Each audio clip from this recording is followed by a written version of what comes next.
the first comment that was made against me in relation to Ayn. And again, what I want to point out here is the differences, the contrast between what Ayn said and what I'm going to be saying, or what rational science says. Okay, and when Rand and objectivists say that concepts exist, which she does, by the way, people sometimes read the same thing and they get different opinions. Some people say, no, she never said that concepts exist. Other people say, oh, yeah, she did say that concepts exist. So we got to clarify that, because if we have all these followers, fanatics of Ayn Rand, and one guy says, well, she said concepts exist, and the other guy says, no, she never said that.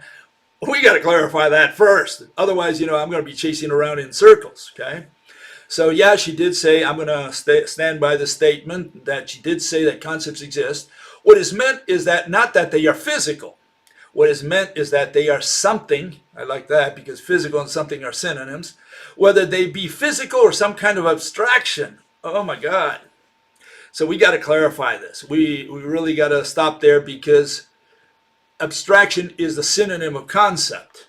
But that's not what it means in ordinary speech. People talk about abstract objects. What are they talking about? They're talking about maybe planes or cubes, and they say it's an abstract object. And people then say, oh, that's a concept.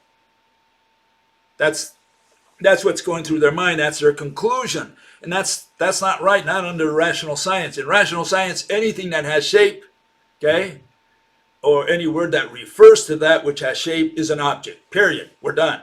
That's how simple it is. And obviously, some objects can be touched, some cannot, some can be seen, some can't be seen. You can't see the air, it's an object. Okay? Ayn's going to have a problem with that. She's going to say that water and air are not objects. Because I love that. Because then she talks about interfacing with them, the touching air and touching water, and saying that entities which you can touch, essentially, that's her idea of it. Sensations, consciousness, observer. Okay, what you can detect.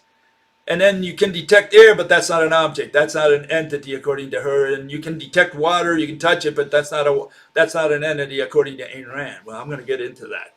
But these are the kind of errors, the kind of inconsistencies in Ayn's logic. Okay, let's see here. I got this. This is my counterpart to that. Okay, and here it is. Objects that which has shape. And the synonyms are, the first two there, something and physical, which are the two words that this visitor put up there, physical and something, okay? Something and physical mean exactly the same thing as body, as anything, thing, entity, medium, stuff, substance. You may not like it, it hurts your ears, because again, what you're talking about what comes from ordinary speech. In physics, it's black or white, yes or no, on or off. Either the word refers to that which has shape, or it doesn't. In this case, the word physical refers to that which has shape, and the word something refers to that which has shape. Something does not refer to everything or anything in the universe. No, it doesn't. Something refers to that which has shape.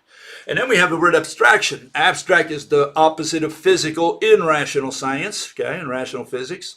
And if physical refers to that which is an object, okay, physical is a synonym of object, abstract is a synonym of concept. What is a concept? A concept is a word that invokes or embodies two objects, or two words treated as objects, okay? So there is a difference between physical and abstract, okay?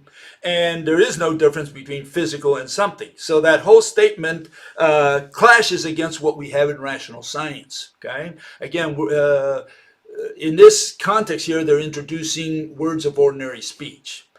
But the big problem here is the next line there. There is nothing wrong with using the word exists in this sense, certainly not when doing philosophy. Well, we got to find out what philosophy is. Okay, that's what I want to get to the bottom of, what philosophy is. It is a little silly to say that concepts do not exist.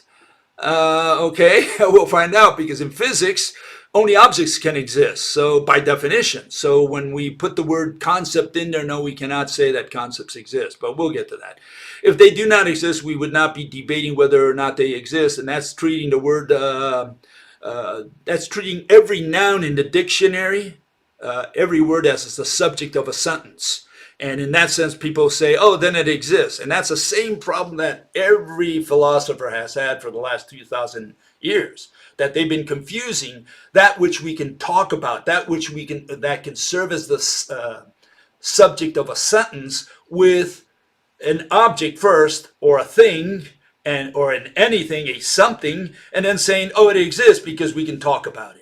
Okay, so that's where the circular argument goes into, and that's why we have to make it crisp in physics and separate objects from concepts, and only circumscribe the word exist to objects. And to say something exists is not always the same as saying it is physical. Yeah, in rational science it is. They are synonym.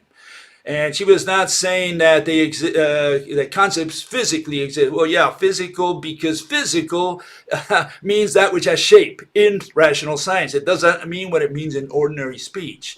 And nor was she a physicist just because she was talking about things that existed. Yeah, only physics talks about things that exist. Anyone who talks about, uses the word exist in any way, shape, or form has crossed the line into physics. And that's why we have to make all this crisp, so it's black or white, yes or no, because we get into all these circular arguments where people say, well, I said the word motion.